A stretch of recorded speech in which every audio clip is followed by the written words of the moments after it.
It's Honeysuckle and Rachel Blackmore, Racing's golden duo! Tiger Roll joins the greats and beats Magical Zoy.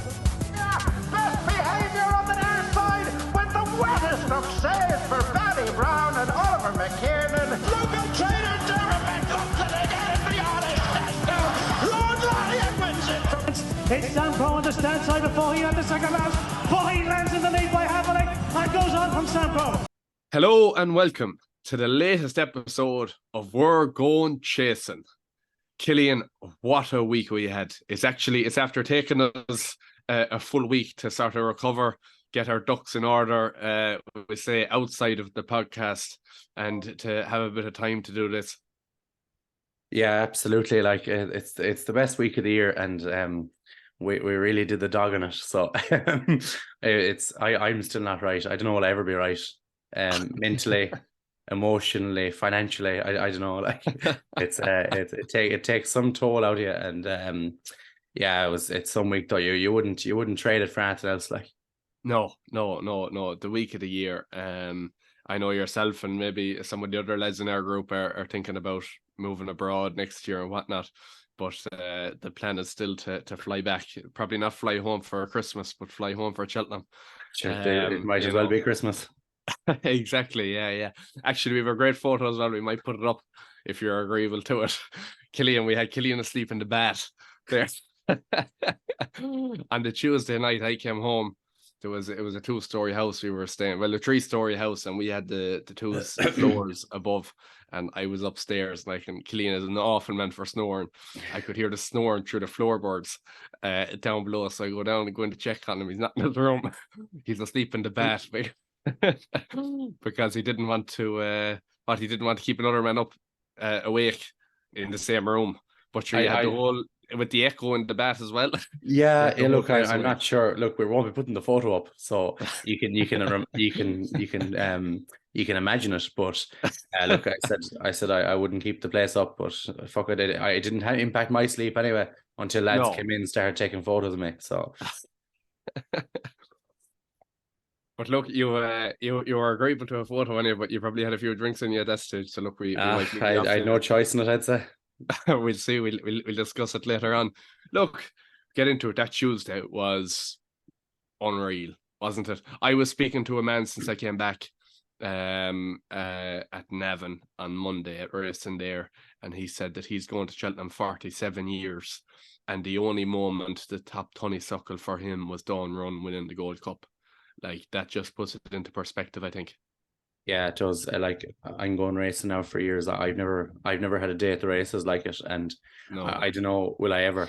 And to be honest, I don't know would I want to ever have a better day than it. Like, it was so good. Like, you're starting off the supreme, unbelievable stuff. The Arkle, another superstar born, Constitution Hill, and then Honeysuckle topping it off. Like I think you tweeted off the page and said they may as well cancel the Boodles. Like, I don't know how Rachel was able to go up and ride Ben Paulin's yoke in the Boodles after winning that. Like, that's a testament to her as a professional, really. Like, to be able to go out and say, I'm going to ride this yoke after winning like the biggest race. Like, it's the biggest race she ever won, really. I know it's the Mayor's Hurdle, like, but it was just everything around it, like the whole thing. Yeah. Like, it was her biggest win, really. Like, it was. I'd say she wouldn't swap it for anything. No. I'd say she wouldn't, and it's only the Mayor's Hurdle. But by God, and to be fair, the decision to go to the Mayor's Hurdle has been vindicated. They were right to do it. They were, yeah. And I was against it. Now I still think she'd have been in front of Statesman. I think she underperformed in Leopardstown. I think she'd have beaten Statesman the last day. But coming second in the Champion Hurdle, look, the reception she got when she came in. That's what it's all about, really, isn't it? Yeah. And the emotion there as well, just with everything going on. It was truly a moment to remember, and anybody who was there around the parade ring after that race, I'm sure they'd be singing off the same hymn sheet. I suppose prior to that we had Constitution Hill, and what a performance we got there. Like, I suppose both of them coming one after another. Like we'll remember Honeysuckle for all those reasons we've mentioned, but you remember the performance of Constitution Hill in the Champion Hurdle. It's the best Champion Hurdle performance I've seen live, certainly. going to Cheltenham the last 6 or 7 years. There's no question about that. Even on television and that, in terms, I probably haven't seen a better performance than that. He really was supreme. Where do you reckon he'll go now? Or I don't know. Sure, it doesn't really make a difference where he goes. He's gonna scare everything away from him. Yeah, he's the best horse I've ever seen. My mouth was open after the champion hurdle, looking out at him, and like what he did to Statesman, who's a very, very good horse. Like he's absolutely bolted up. Like the jump at the last as well. Like I know people say he took off very far, but like he's such a clever horse. I don't think he was ever going to come down there. Yeah. Like I'd love to see him. I'd love to see him go novice chasing. I think I'd go novice chasing. I'd go for the champion chase next season. Like run him in a. You could run him in a graded race in open company first time out over fences. He's so good. Like the thing, he's like, you go novice chasing, but he's not really a novice. He's had a year open company over hurdles. Like it's not as if he's came from novice hurdles to novice chasing. He's had that extra year. I train him as a champion chaser. And then he'll go out and he'll win that, and then he'll go and he'll win the Gold Cup the following year. And there's nothing to stop him. There isn't like. David Jennings had a very good piece on it now, in terms of looking at the stats behind it, and for horses to win the champion hurdle, they never go into chasing next year. And that, I know Michael Buckley, the owner, is very bullish. Yeah. I personally think he'll go chasing. I see the argument for staying over hurdles. Like he could win any amount of them there, really. Yeah. The risk of an injury is minimized, really, in comparison to going chasing. But I don't know, Michael Buckley, we're going chasing. Yeah. Hopefully you're listening, Michael. But like, you see, he stays over hurdles. Like, let's presume he goes the same route again, the fight in fifth, and goes to Kempton at Christmas, and then to the champion hurdle. Let's say he's on about going up and tripping Aintree in a week and a half's time. I don't know, is that going to happen? Like, but let's say he does do that. Like, what's Stateman won't stay hurdling, if Constitution Hill does. So like, you're looking at Impera Pass as the only potential graded horse going to take him on in 3 or 4 runs next year, proper graded horse. So like, in terms of a legacy, then, like, are we going to be saying in 3 or 4 years' time, Constitution Hill, he's won 4 champion hurdles, he's a super horse, he's never come off the bridle, but like, what's he beaten? That's my concern. But whereas if you go novice chasing and you run a champion chase and win a champion chase as a novice, and then you step up and trip and win a Gold Cup the following year, you're immortal. It doesn't matter if you've beaten nothing. You are. You've done it over. You are immortal. You've done it over various trips and various disciplines. That's what I'd say to you. Yeah, what I'd say to you there too, though, and I get your point 100%. You look at Faheen, for example. Like, he was supreme when he won. He was savage when he won his champion hurdle. But the horses in behind were probably horses that were maybe on the decline a small bit. They had reached their peak, and that was it. Like Stateman, for example, like, he'd be a savage champion hurdle winner probably without Constitution Hill, and he's a horse on the up. Like, I know the next ones probably will be weak. I don't think you can ever take away the performance from him. Oh no, you can't. No. Yeah, but I think he's so superior that he's going to scare everything away. Into going into novice chasing next year. And like, fair enough, Impera Pass could be a brilliant horse, but is Impera Pass going to be any better than Stateman? I don't know. So now, like, here's sort of what you're looking at. If he stays hurdling next year, what price does he go off in the champion hurdle? What price did he go off this year? 4 to 11. Yeah. If Impera Pass is as good as Stateman, he'll go off 1 to 5. If he doesn't, he could go off short. Yeah, 1 to 5, 1 to 6 is what I was. But like, if Impera Pass isn't at Stateman's level, and nothing else comes, whatever, it could be even shorter. And it's outrageous. He's already the shortest price horse to ever run a champion hurdle at 4 to 11 or 1 to 3. But he'd break an extra if he stays over hurdles. But let's say if he went to the champion chase next year as a novice, he goes off odds on. If he went to the Gold Cup next year as a novice, he'd probably go off odds on. He probably would. He'd be a shade of odds on. That's a stretch. But like if he runs in it, he's obviously beaten everything out of sight. Yeah, I suppose. Yeah. So yeah. he will go off odds on. Yeah. I do personally, where I feel, just to wrap it up because we're going on here a bit long. I think I agree with you essentially. I think he goes chasing, and I think he probably skips that novice year in chasing and goes straight to a champion chase. That's the point. Yeah. You're on the same page? Yeah, absolutely. Okay, we'll move on. Barry Connell, his bullishness pays off. And that's Marine National is another one who could be in that champion hurdle picture next year. But just focusing on him from 2 weeks ago, he was savage, wasn't he? Yeah, he's brilliant. Yeah, he's a super horse. And like the Royal Bond took a few knocks. Just I suppose with Irish Point at the Dublin Racing Festival. But like he won that day by a very small margin, but he's obviously improved tons again, and on ground that probably wouldn't have suited him as much as it suited Facile Vega. Like on better ground he beats him even further. That's the thing, and like hopefully now we'll see him against Impera Pass over 2 miles in Punchestown on good hop and spring ground. I think Willie said Impera Pass will go back to 2 miles potentially. Even I know he said that he wants to take on Marine National with Facile Vega again, but on better ground he'd absolutely thump him. He'd leave him. He would, yeah. He'd destroy him. Like he's a miles better horse than him, and he'd thump him on better ground. But Barry said he'd the best horse in the race. He does have the best horse in the race, and I think that he said he's going to come back next year and win the Arkle. And I wouldn't be against him. Like he'll probably keep him nice, quiet campaign again, peak in March. He said that initially the next day after the race, or that day he was interviewed, and he said, we're going to go out and win the Ballymore tomorrow with Goodland, and this fella is going to come back next year and win the Arkle. He's since backtracked on that a small bit. He says he doesn't know whether he'll stay hurdling or go chasing with him. So it's dependent on Constitution Hill, I assume. Probably, actually, yeah. If Constitution Hill goes chasing, he might say, fuck it, I'll go for the champion hurdle. Because I suppose Barry bought the horse that was going to win the champion hurdle years ago, and unfortunately he died, O'Connor. So like Barry might think he has unfinished business with the champion hurdle there. Yeah. I can't remember the last horse to do the Supreme champion hurdle back to back. Constitution Hill. Correct.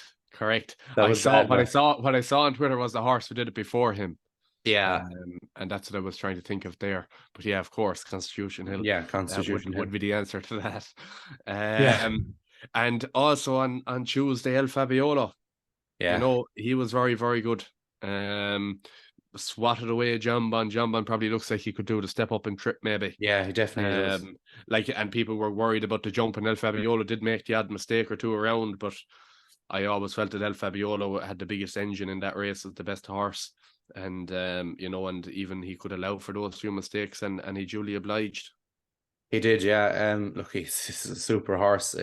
He gave a procession at the Dublin Racing Festival, and he backed it up again in Cheltenham. Like, I think, like he didn't even make that many mistakes. I thought his jumping was good, like, but he's so quick on the flat that's what keeps him, and he obviously stays really well at the 2 mile trip. Then, he'd be second last. I think the second last he hit, if I can remember correctly. He'd be a big player in the champion chase next year, assuming Constitution Hill doesn't go there. Because he's a really, really good horse. Like, it's very hard for an Argamine to come back and do it again unless he gets that real soft ground again. He could, but I think El Fabiolo is definitely one on the rise. John Bon definitely going up. He's going up and tripping Aintree, I think. To 2.5 miles. Like, you gotta credit John Bon now too. Like, he was pretty close to Dysart Dynamo. He's on the pace the whole way around, and it looked like he was going to be thumped. And he stayed plugging on. Like, definitely needs a step up and trip, but like he showed that he's a good bit of heart too when he kept on the run and he wasn't passed. So it was a decent performance of him too. Like, he is a good horse. I think he'll struggle. I think in open graded company, I think John will struggle. Like, I couldn't see him going to win a Ryanair next year, to be honest. Yeah, Johnny Deneen actually put him up for the Ryanair up in the Ante, and I thought it was actually a good one. I think he's about 8-1. Sort of said it's a weak division. John Bon might improve a bit for a step up and trip. Like, obviously a very good jumper, and like, you'd be a bit disappointed if John Bon couldn't be hitting the frame in that kind of race. Like, looking at what ran at this year. So I don't think he's a bad one. We'll see how he goes in Aintree. I'd be happy enough to back him in Aintree going up to 2.5 miles anyway, depending on the opposition. But he'd be one I'd like there up and trip. Yeah, and then on Wednesday, 2 in the mud now for Energamine. Yeah, he loves he loves it, like, doesn't he? He just thrives in it. Yeah. And to be fair, I have to put the hands up. Higher. I have to put the hands up. Higher. Captain Guinness. I was wrong. You were right. And that was a savage call at 66-1. Can I screenshot that? Savage call, 66-1. Like, had he got the ground, it could have been a whole different story. Yeah, like the whole thing was that I thought there might be better ground, and fair enough, it went soft coming around the bend. She's pulling double, like. I thinking, holy God, are we about to witness redemption for being brought down by that McManus pig in the Supreme? And Jesus, he emptied out on the ground for a finish, but it was some run. Like, you're wrong. The McManus is there now, wasn't it? It was the Donnelly's horse, wasn't it? No, the McManus horse brought him down. The Donnelly horse jumped right, but it was the Donnelly's. Yeah. I'd be blaming the poor Donnellys now. I blame the two of them, like, but they're both at fault.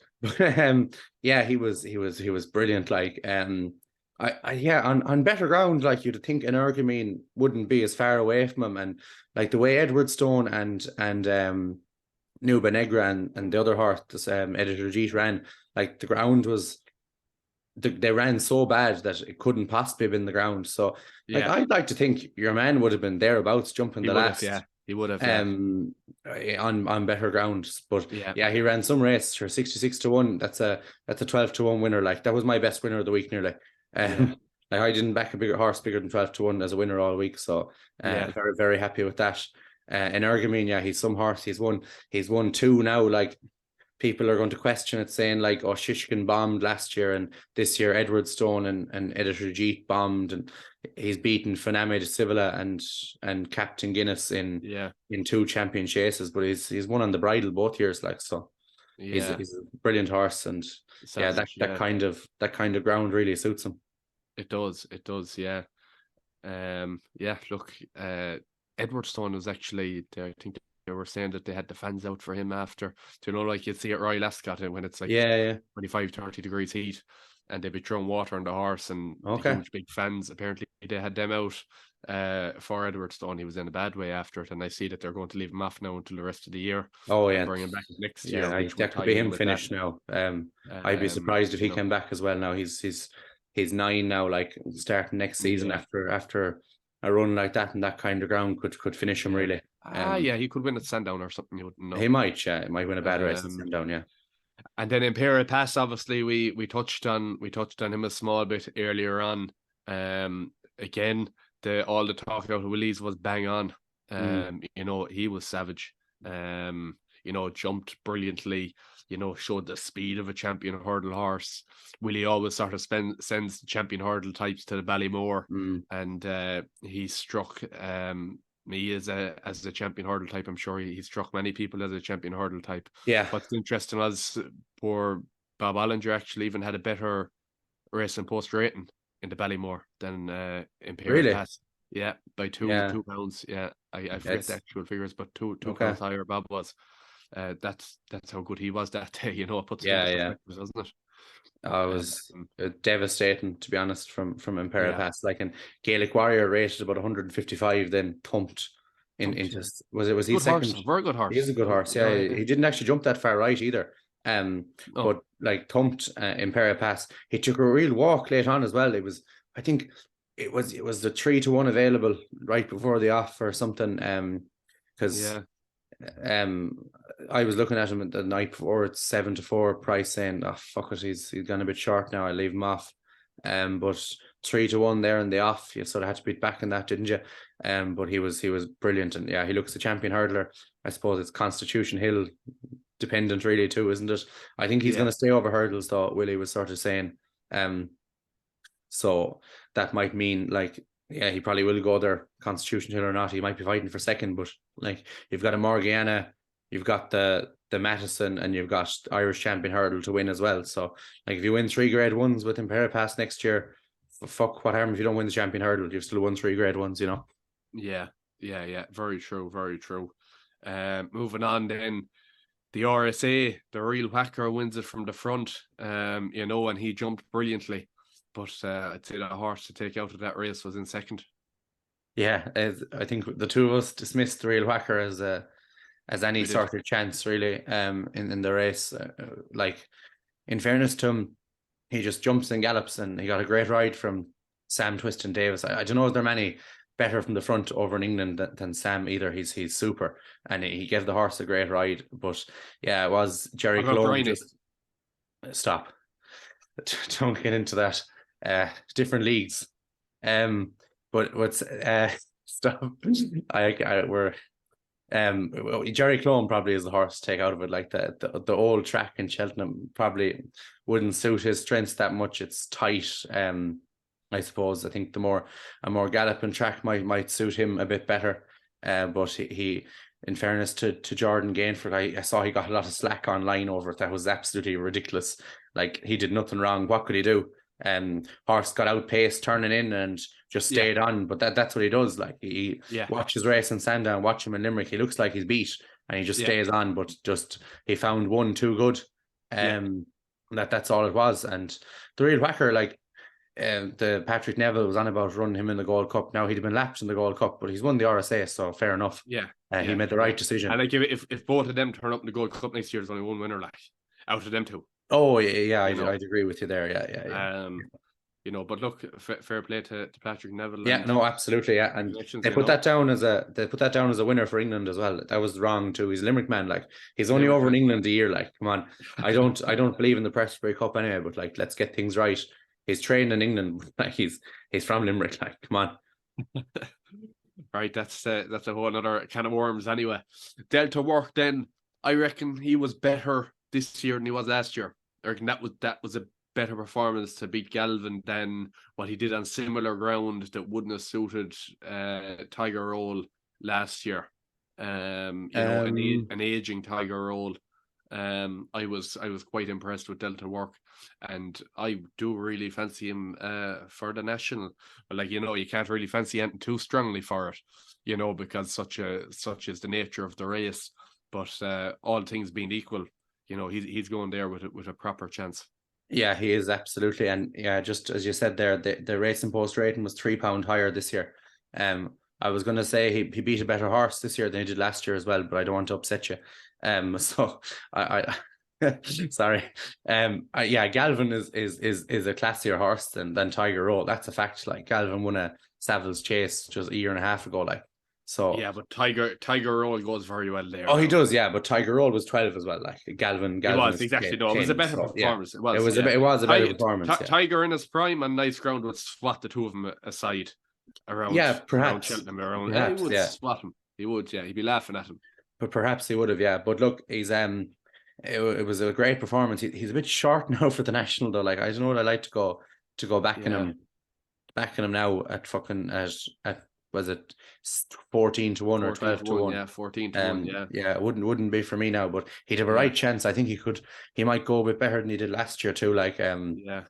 Well, I reckon when you compare him to, look, we'll be top of the national later on. When you compare him to the other horses at the top of the market around them prices, I reckon that he's the one from those horses anyway. But look, we'll go into the national there in a small bit more detail later on. And then John Gleeson, you know, selling a dream to share. You know, it was great for the Gleesons. The young lad on him too. JP obviously forked out recently for him. And again, that was a very nice story. Oh, brilliant story. Like, it's lad doing the leaving cert wins a grade 1 in Cheltenham. Like, it's some story. Yes, a brilliant horse, give him really cool ride too. Yeah, didn't we have some year like John Kiley there with a winner, Patrick Neville with a winner, John McConnell with a winner? Like, they were really spread out. Like, they were talking about Willie Dominance beforehand, and I think he finished up with 6, was it? Yeah, 6, I think. Like, you know, they were talking about 10. You know, it wasn't really the Willie show that people thought it would be. And people thought that he could smash his record of 10 there. Yeah. But like, there was a lot of smaller trainers, we'll say, Not to be patronising, but not the bigger names. No. Getting on in the winners' enclosure, which again was just brilliant. It was super, super weak. The Thursday then, the big story there, Envoy Allen. Oh, that's unbelievable. Yeah. Well, Henry's really got him back in tune, doesn't he? Yeah, he does. He really does. He's Henry's won 3 grade ones this year now, and Envoy's been 2 of them. So yeah, like if you said that last year, people would have started laughing like that. Envoy won 2 grade ones in open company. Like, he was brilliant in Down Royal, and suppose look, he might have had his excuses there in Kempton at Christmas. He ran no race at all, but he's bounced back in brilliant fashion. There to win that, and it was a super round of jumping and turning in. He looked in control, and Rachel was sitting very well, and I suppose jumped the last then, and just Shishkin had just too much to do after making the mistake 3 out to get it. But like, don't forget, Envoy Allen made a fairly bad mistake at that as well. Now, he didn't split the fence like Shishkin did, but he made a pretty bad mistake and lost a bit of momentum, and she got him back on it straight away nearly, and like, it was a super ride. And he was a very welcome winner. Like I was saying, Henry couldn't have had enough winners last week in my eyes. No, it was savage. If you said he had 27, I'd say give me the 28 there. Go on. He couldn't have had enough winners, you know. So no, it was savage. And just speaking of defense, actually, I saw a few comments online. Like, there was very few fallers, which is good, you know, but the fences seem to be quite forgiving. I saw a lot of people saying like horses were going through them, and they were still standing at the other side. Like, now Cheltenham came out, and like the clerk of the course, I think it was, actually made a statement on it saying that there was no change in them. They're the same way that they have been in the last number of years. But I don't know, people were making the point that they seem to be a lot more forgiving this year than previous. So yeah, I remember, was it Size and John's Gold Cup? What Jackadam did to the second last, or the last, I think it was the second last, like, he tore it and he stood up. So like, I don't know, is it a new phenomenon that horses can go through a fence and stay up? Like, there were very few fallers. I don't recall too many, to be honest. So that is good. Brilliant. And it's great that it might shut up the animal welfare lads for a while. They were there too, shouting loudly on the Tuesday morning, weren't they? They were, they're a disgrace, really. Like, you think they just go and leave us enjoy our couple of days? Get a job. They've very little to be at. Get a job, get a job. Get a job. Very, very little to be at, and they'll be there again next year. We'll see. They will, yeah. They actually, I saw a video there on Facebook. Actually, they got a fair amount of stick from people. They put up the video of lads giving them stick. I get a good. They deserve it. They want horses to die. That's the difference. Yeah, we go racing and we don't want horses to die. They want horses to die. So they're proven right. Yeah, exactly. Yeah, Shower cunts. We won't say any more about them. We'll say no more. We'll move on. Actually, Envoy Allen had one thing to say. Yes, he's a bit of one final thing to say on him. He's a bit of sort of an enigma. He probably doesn't get the respect he deserves either, because there was so much thought of him at the start, and he probably didn't immediately live up to them expectations.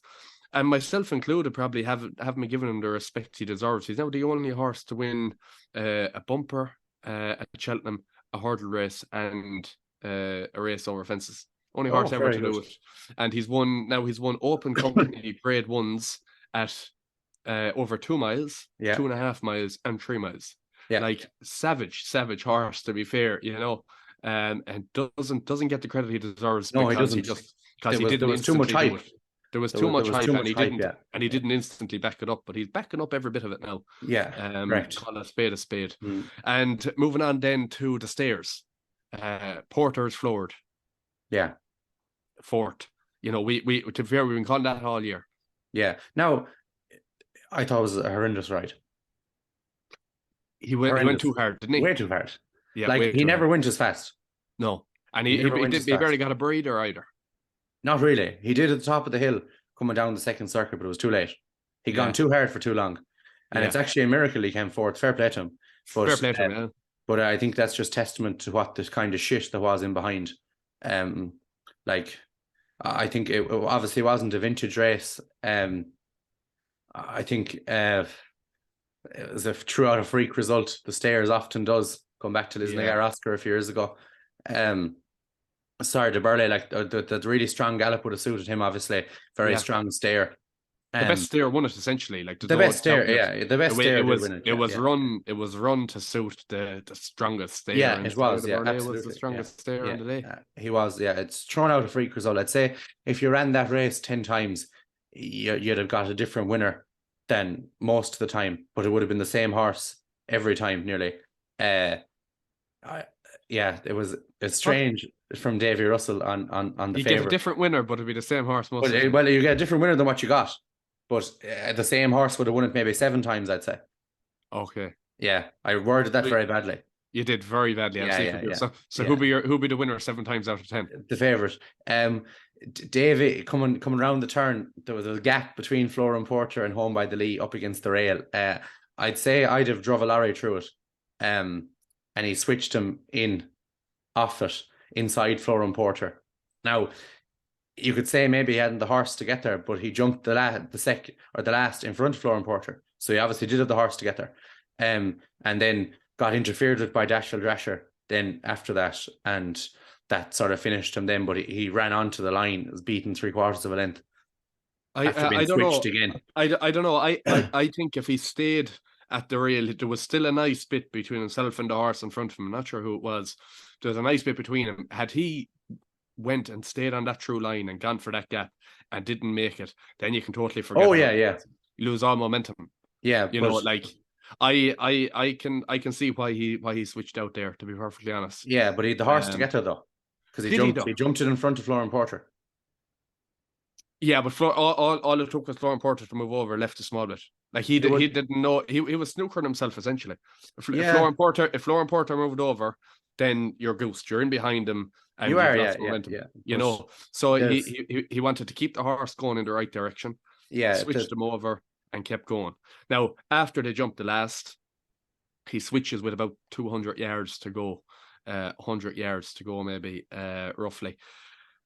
Again, sure, didn't Dashel Drasher pull across him, didn't he? Yeah, he did. Yeah. They've appealed that too. There's a lot. There seems to be a bit of a witch hunt out for Davy, as far as I can see. I've never seen a jockey get such scrutiny over the course of a week. Now O'Leary didn't help. You know, what a week to come out with that. Whether you agree or disagree with what he's saying, what a week to come out with it. Horrendous timing. Could have been said 3 weeks ago, 4 weeks ago when he came back. It should have been said then. If you wanted to say it then. I don't think the Davy needed it, or the horses Davy riding needed it. It wasn't that. And it was two of them firing bullets at each other all week isn't necessary. No, it was in nobody. Whose best interest was that in? Because it wasn't in Gordon's, wasn't in Davies, wasn't in any of the. No. I don't know. Look, no, it was interesting, but I think the best horse finished second, third, wherever they land on it. It won't. The result, they won't be reversed. Not a fear. So that's it, I suppose. And we had a bit of controversy too in the Mayor's Novice. I suppose it came a few days later on Twitter. It did, yeah. Jesus. I'd love to go for pints of Paddy Keogh. I'd say he's some crack. Must have been walloped, assumingly, like, because he spelled jockey wrong twice to delete both of those, and he got it right the third time. No sober man spells a 6-letter word wrong twice. You know, that'd be my take on it. Like, it was horrendous. Carry on. You can't do that. Ring Tony Mullins and fuck Tony Mullins out of it. Ring Danny and fuck him out of it. Just because you'd 10 grand each way on the horse, like, and she's finished outside the places, like, ring them and fuck them out of it. Don't need to be doing it in public, like. No. Like I saw it first at the same time. I saw it first. I was thinking, is this a fake page, like, or something? And then, like, no, it wasn't. Horrendous stuff. Absolutely scandalous. But like, I think he said the plan was to jump off and go sit in third or fourth. Like, people are forgetting Princess Zoy is HMS Princess Zoy. She is slow as a wet week. Like, she's gone back and trip over hurdles. Her trip was 2.5 miles on bottomless on the flat. She hadn't, I don't know, would she had the horse to be able to sit third or fourth in that race, the gallop they went. Yeah. You know, I don't know. She might. He might. Do you know what? Do Do you know what price she is for the Mayor's Hurdle next year? Step up and trip. Add a 0 to it. She won't win it. Don't you reckon that? No. What price is she? I don't know. I'd say she's 14 to 1. That'd be a guess. That'd be what I'd have her if I was a bookie. Right. Waste of time. But I don't know. That's only off the top of my head. I'd say about 14, but 15. The Mayor's Novice now was a funny race. There was a few questionable rides in it. Outside, I didn't think Danny was one of them, but I thought the horse that finished second potentially was the best horse in the day. Don't know where Adrian Heskin decided he'd come from Birmingham to Cheltenham after jumping the last. And I saw Frank Hickey saying on the Paddy Power podcast he didn't think Davey covered himself in a lot of glory either on the Kenny Alexander mare. Haka do Camp Talbot. She was third, wasn't she? She finished third, yeah. The two of them, I didn't know the ones. Actually, myself, the two of them be the ones to take out for it. Magical Zoe there is 3 to 1 to win in Fairy House. I'd say she'll win that. She's a very good horse. Yeah. And then the Pertemps as well on Thursday. Johnny Be Good. Good time, Johnny. Johnny Be Good, yeah. Tony Be Good. Jesus, unbelievable stuff. Nice. Again, Tony, another one who probably hasn't had the best of time at Cheltenham over the last few years. No. Great to see just a different name again this year. Tony was well able to train a handicap winner for years, I suppose. He hard times in for a few years, but he's back now with the bang. That's a very good horse. Good time, Johnny. Won a couple of good handicaps last year. Ran in the Bartlett, didn't really run his race, but Pertemps. And he came from the mountains out the back, didn't he? Yeah, he was completely outpaced though. He was. He was. I don't think it wasn't like Adrian Heskin holding onto or the fella on the French horse in the stairs on the bridle turning in like 25 lengths down. But this lad was outpaced, but it was a super ride from Liam McKenna as well. A lot of credit to him. That's his first Cheltenham winner. That's another big race he's won. He won the Galway Hurdle last year as well on Tudor City for Tony as well. So Tony's back in the big time, winning a lot of these big handicaps again. So it's great to see it. Yeah, it very much is. Brings us on then to Friday and another one where I need to hold hands up. Gallup and Deschamps. Wow. The further they went, the further he was pulling away from him. And what a horse. Again, he's another one. I think he was 2 pounds lower than a Plutard's performance last year. Yeah. On race and post ratings, I think it was. Yeah, rightly so though, I think. Yeah, well, yeah, it probably is rightly so. I wouldn't disagree with that. But he was very good, wasn't he? He was brilliant, yeah. Like I thought at one stage he wasn't jumping too well, but Jesus, he's just some engine. He'd have gone around again if you asked him. But yeah, super horse. Like I think might have been five or six out come up the far side. I was thinking, Jesus, that's in a small bit of trouble, and just pulls him out to the outside then. And like I think Paul did an interview afterwards and said the horse actually got him out of trouble a couple of times within the race, but just like loomed up outside Brave Man's Game, and you knew there was only going to be one winner in that staying contest. Brave Man's Game ran a super race, and he's a good horse, very good horse. But yeah, just outstayed by a complete superstar, and like Gallup and Deschamps only 7 as well. So hopefully there's a bit to come from him too. Like like a Plutard won the race last year at 8, obviously. Like hit the line really hard and was really shoved out by Rachel and gave a brilliant performance. But Gallopin, I suppose, he wasn't really exerted as much. So you'd be hoping that a race like the Gold Cup doesn't leave a mark on him like it obviously has in the Plutard. But interesting one, the one I fancied, Indo for the race. So Martin Walsh obviously got a bit of a clip on Corbett's Cross, had to be stood down. Interesting, Barry Maloney actually rode Indo and decided to pull him up with the circuit to go out. He was just outside the best mate. He had a great view of the running. So that was great for Barry Maloney on Indo as well.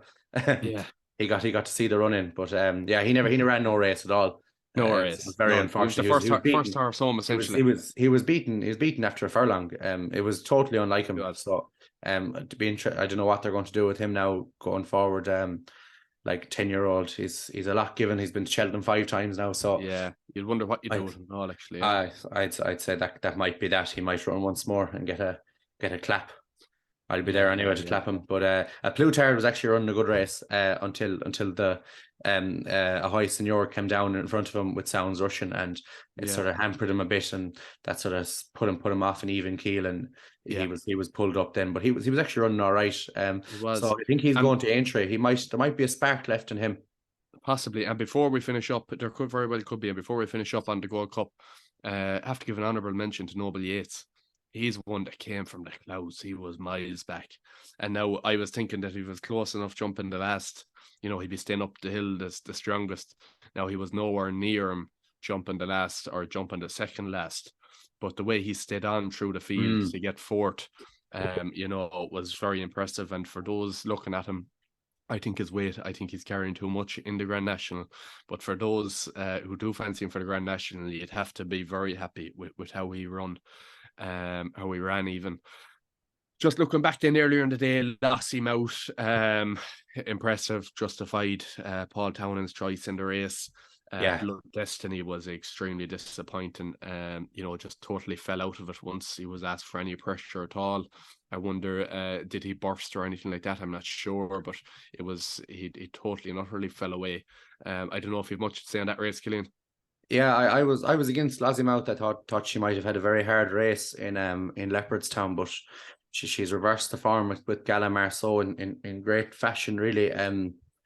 Like she was super. She jumped well, travelled well, and just picked up, and that was it. Bye, good luck. But like you'd wonder what'll be done with her now next year. Like I don't know.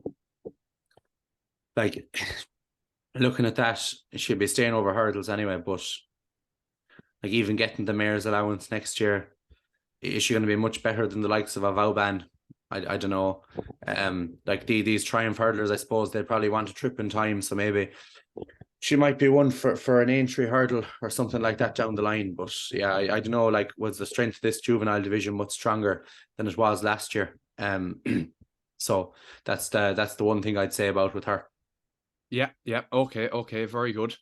And then I suppose there's two other races that deserve a quick mention before we move on and wrap things up with our three performances of the week, the horses to follow, horses to stay away from. And speaking of stay away from, stay away Faye. For Paul Nicholls, very impressive. A funny race, very funny race. Aphrodite Fury there in second at 150 to 1. I went down to the ring before the race at one of the lads, Paul Sutton, and we said that we wouldn't look at the race card and we pick out one based off the number each that we just liked visually. And Aphrodite Fury was the one he picked out, 150 to 1. And he didn't back it now, but it would have been a nice each way one if he did. Paul was bullish enough on Stay Away Faye, wasn't he? He was, yeah. Look, he's a very good horse, and I suppose he's coming from that race in Doncaster at the end of January, the Don Rivers. He came second there to a Donald McCain horse that didn't go to Cheltenham called Maximilian, one of them owners group horses. So like that was a nice boost to him. So he might be one in the 3 mile race in Aintree. I know Donald McCain would probably be happy enough to go there. They pulled nice bit clear that day, so they're probably a good horse there too. Yeah, he was. I see Cobden got a ban for, was it overuse of the whip on him. He's won by a length. Like, what are the rules there? Do you know? Like the horse, obviously, excuse me, the horse hasn't been thrown out or anything, but like, he used the whip too much. He's only won by a length. Like, I don't know what the new rules are, and the old rules you'd be sound. Yeah, I know the old rules are sound, but like, what's the point giving out a ban?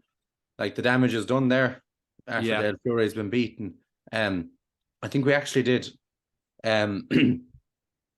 We did a video. I think it could have been before Christmas. A good follower of the podcast, Mark Quigley, asked us to give us the first 3 home: the Supreme, the Ballymore, and the Bartlett.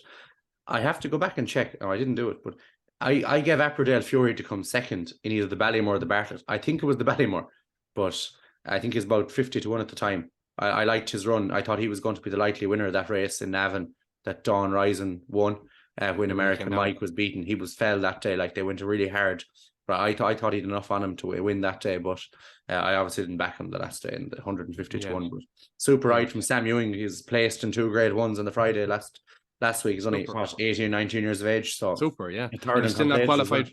He's still not qualified to ride in the Grand National, I believe. No, and he got a dirty fall as well. In Musselburgh on Saturday. So hopefully he's okay. Yeah. Wonder how many more winners he needs. I'm not entirely sure. I don't know, but that's a bullshit rule too. Yeah, Mike would keep an eye on. I'd say he'll be going anywhere for a ride now. Yeah. He only has a week and a half now, I suppose. Yeah. So, Killian, we're just going to talk. We've got a few things to tidy up here. We're going to go performance of the week, flap of the week, 3 horses to keep on side, 3 horses to stay away from going forward, an Antepost Cheltenham 2024 selection, and an early Grand National Fancy. So we've a lot of things to sort of wrap up here. We do. So we'll keep them all relatively to the point.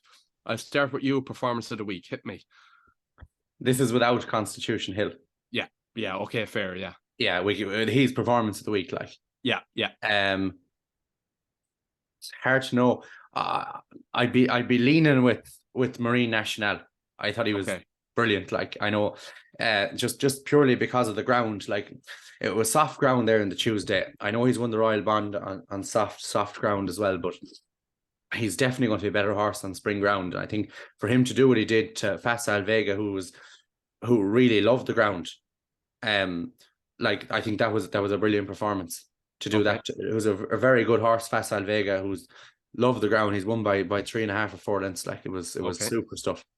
Okay. For me, I was going to go Gallop and Deschamps and that'd be fair enough, but I'm just trying to be a small bit more different with it. I'm going to say Envoy Allen. Considering the season he's had, for Henry to have him in such form and to win as well as he did, I was really taken aback by that. Flap of the week, Killian? Come back to me. Go first, Joe. Janadil. He had, in the same race in the Ryanair, he had the ground to suit. He was second in it last year. He had a very good comeback run. I didn't see any excuses for him. I thought he was going to have a big run, and he was 9th. And I think Blue Lord was 8th, which was quite a disappointing run for himself as well. Really? Yeah. But I go Janadil there. Yeah, I'm not sure. I'd probably say Mighty Potter. Like, I was just very disappointed with what he did. Like, I don't think Stage Star is a very good horse. Like, you look at Stage Star's form even this season and last, and like he went to the Ballymore last year and he was beaten out of sight, pulled up an entry, and even this year, like, he's beaten a lot of very ordinary horses. He was very good and he won the handicap in January, but again, that was a handicap of 142. It was a weak turners, I think. Appreciate it's gone completely backwards. James de Burley isn't the horse we thought he'd be, and even Laura Morgan's gone in with the horse there coming second that had some very limited pieces of form. Up in Musselburgh. So I think just a bit disappointed with him. Like, he didn't seem to find a lot for pressure. He hung. I don't think it was probably Davies' finest moment either, but look, it was a bit disappointing. Yeah. Okay, then we move on to 3 horses to keep on side. So again, Killian, you give me one, and then we'll go over and back with one. So I'll start it here, actually. Yeah. The first one that I have is actually the most straightforward of them all. A Grade 1 winner, Impere Passe. I reckon he's your champion hurdle winner next year, 6-1. There's nothing original or too fancy or too much hidden about it, but I reckon that he was as good as you would expect from any horse, and he'll win the champion hurdle next year because Constitution Hill steps up to chasing company. Go on, Killian. Dino Blue from the Grand Annual. She smashed the second last. I don't know how Luke Dempsey stayed on her. And like she's beaten what 5 or 6 lengths by Mascada, who's a good horse, and the ground would have suited Mascada. But I just think Dino Blue might have something in her. She had a reduced mark in Ireland as well, if you remember that. Very good, very good. And of course, Willie, I think, has never had a winner in handicap chases at the Cheltenham Festival. Yeah. If he's had one, that's the most he's had. On to me, Aroko, the winner of the Martin Pipe. I actually really fancied him for the Coral Cup, and on the blog we were doing, I had a lovely write-up on it, and then I deleted it all when he wasn't running Coral Cup, and of course then I put no horse up for the Martin Pipe because it was later on in the week. But look, he showed a great attitude. The step up and trip over fences is going to suit him down to the ground again. I love the way he stuck the head down, stuck the neck out, and just stayed on very strongly. He's only 5 over fences next year. Yeah, 100%. My next one is a Faster Slow Okay. for Martin Brazel. He's second again. He's finding a pattern of coming second in Cheltenham and second in big races. But yeah, he's one that Paddy Aspel said when he was on our Dublin Racing Festival podcast. He was running in the 2 mile race that time at DRF. He was well beaten, but he's stepped up to 3 miles in the ultimate. He's beaten a neck by Cork Rambler, who's favoured for the national. I think he got £4. He could be one for a handicap down the line. I'd say trip completely versatile from 2.5 to 3 miles, even potentially down as far as 2 miles. Very good horse, so hopefully he's one to keep on side. Okay, very good. My final one didn't actually run. He was pulled out because ground was against him. Morning Soldier for Thomas Mullins. 4-year-old, he was meant to run in the Boodles, and he was a handsome price for it. His last run, if you look at the form of it, ties in very well with Biker, who was second. Ties in very well with Sir Alan too, who was only bet 7 or 8 lengths. I think if he gets good ground at a nice festival, say Punchestown, in a handicap there, I reckon he's going to go very close. Killian? Yeah, my last one is a Magical Zoy. I mentioned her already. She was second in the Mayor's Novice. I think stepping up in trip to 2.5 miles in Ferryhouse now. She's about 3 to 1 for that. Ashro Diamond is the only one I'd be worried about. She'll beat everything else. Okay. Very good horse. Okay, very good. 3 horses to stay away from going forward that you wouldn't like. Again, I'll start it off here. Horse I kind of like going into it, but I think he's just too much of a monkey and he's too much of an early horse, Mr. Incredible. He's been second in both of his runs now this season. And to be honest, I almost put him in my 3 horses to keep on side, and the more I looked at him, the more I just flipped the other way totally. You think a step up in trip will suit him the way he stays on, but I think he's always just going to finish second or third, and he's creeping up in the weights now, so I'm against him. Killian? Fast Salvega. Unless he gets it soft or heavy, forget about him. Okay. You'll see how far a Marine National beat him in Punchestown. Okay. My horse, Flooring Porter. He's been 4th now in his last 4 starts. He's been found out. I don't think they're going to get another big day out of him. You took him off me. Did I? I was thinking of another one. Go on, add your bit and we'll move on. No, same thing. I said it after Navan. He folded like a lawn chair. I'm surprised. In fairness to him, I will say he was a lot closer than I thought he'd be after the way he went off, especially the first circuit and a half. So, but there isn't another big day in him, unfortunately. Too many good stairs up and coming. Okay. My final one, Lossiemouth, and pretty much everything else that ran in the Triumph Hurdle. Poor race, an awful race as far as I'm concerned. Look at previous winners of it.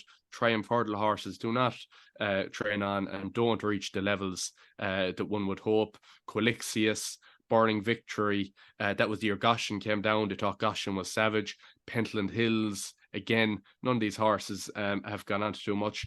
She's as short as 7 to 2 for the Mayor's Hurdle next year, and you can keep that.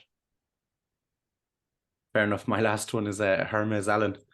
Okay. This Nichols stuff again. Like I wanted to believe it. I really liked the horse. I thought the form, especially You Wear It Well, did advertise it from the shallow, and there was a lot of good winners out of the shallow hurdle. But holy God, he comes to grade 1s in Cheltenham and he bombs, doesn't he? Like I know he got Brave Man's Game back to win a King George, and maybe Hermes Allen will, but like he's beaten 21 lengths, 5 horses have beaten him. It's not good. I think he'll go novice chasing next year. He might win a bit, but do not back him in the Cheltenham Festival. Okay. Okay, Killian, then the Cheltenham Festival for next year, 2024. What's a good price at the moment? Tiahupu Stairs Hurdle, 10, 12 to 1. Do you want to elaborate? He's only 6. He's came third in the race this year. I think he was the best horse in the race. Another year under his belt, I think he'll be a better horse next year. I don't know, is he as ground dependent as people say he is? I think at 3 miles he'd be fine on even a bit nicer ground, but I suppose we won't know until he runs on it. So maybe we might see, hopefully we see him in Punchestown maybe and see how he goes on spring ground. But he's one that I think there's very little value. Unless you want to take a punt on the likes of a Constitution Hill in a champion chase, is about 8 to 1. But I think there's very little value in it, and if you put a gun to my head, that's the one I'd say. Okay, fair enough. I think there's great value in the champion hurdle, because I don't think that Constitution Hill will be there next year. So you've got 8 to 1 on State Man, you have 6 to 1 on Impera Passe. Impera Passe will win it. Again, it's just a case of maybe just trying to hold fire a small bit and see what Willie comes out with in terms of maybe feelers. But Impera Passe looks a champion hurdle horse to me and looks the winner. But the one I'm going to go with is Love and Voix. Would have been a savage winner of the Mayor's Hurdle this year, only beaten by Honeysuckle. There'll be no Honeysuckle in it next year. The favourite for the race is Lossiemouth. Lossiemouth won't be winning this race. Lossiemouth is 5 to 1, a short of 7 to 2. Like I said, Love and Voix 10 to 1.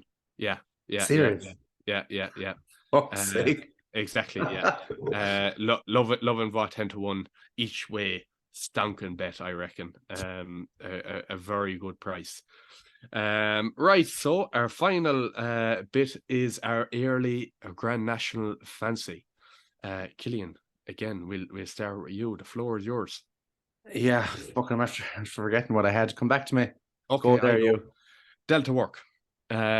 He's carrying £5 less than last year. As I said, I felt it was a more impressive performance at Cheltenham this year as it was last year. So combine the £5 with the fact he looks to be in slightly better form this year. It's backed up by Raced and Post Racings, as Killian has said. I think at about 12 to 1, 14 to 1, I think of the horses around them prices, he's as good as any. Now, Noble Yates, as I alluded to, looked brilliant in the Gold Cup. I really liked his run in terms of looking forward towards the National, but he's carrying extra £13. That's a lot of extra weight around such a trip. So he'd have to be some horse off 166. While I do really like Noble Yates, I think the weight is too much. Delta Work 14 to 1, 12 to 1. Yeah. Killian? I have 2. Okay. First one is Carefully Selected. I think he's likely enough raced for an 11-year-old. He won the Teestes, and then he was 4th in the Bobby Joe. That's usually a good national trial. He's number 15, so he's definitely getting a run. I think if he got soft ground in the national, he potentially could run well. And then the other one is as Our Power. For Sam Thomas, he's only an 8-year-old. He's number 55, so I don't know, will he get in? But if you look back at his last run in Kempton, that Coral Trophy, he won by a neck. That they pulled well clear. I think was Frodon in third, beating 12-13 lengths. So I think, I don't think the step up and trip will do him any harm. He's a lot of class. He's a very good jumper. So I'd be fancy enough with him there. He's about he's 25 to 1 and Carefully Selected his 33s. So I might chance those two. Okay, very good. I think that's us.